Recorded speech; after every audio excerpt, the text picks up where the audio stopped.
Roslinda Soipantuya now goes to the Ministry of Defense. The Honorable Aden Baredwale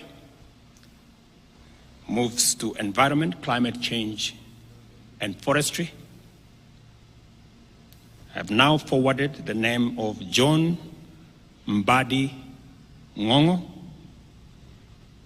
to the Ministry of National Treasury and Economic Planning.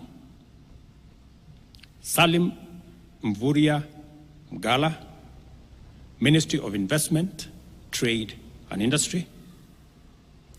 Ms. Rebecca Miano, Ministry of Tourism and Wildlife.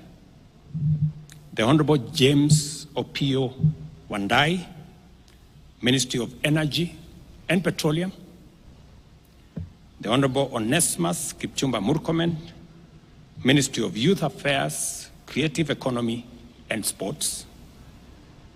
The Honorable Hassan Ali Joho, Ministry of Mining, Blue Economy and Maritime Affairs.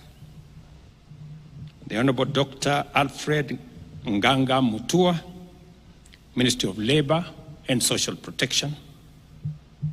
The Honorable Wycliffe Ambetsa Oparanya, Ministry of Cooperatives and Micro, Small and Medium Enterprise Development. The Honorable Justin Bidan Njoka Muturi, Ministry of Public Service and Human Capital Development. Madam Stella Soy Langat, Ministry of Gender, Culture, Arts and Heritage. I am still working on the other pending nominees, and I will be announcing them shortly. Thank you very much. God bless you. God bless our great nation, Kenya. Asanteni sana.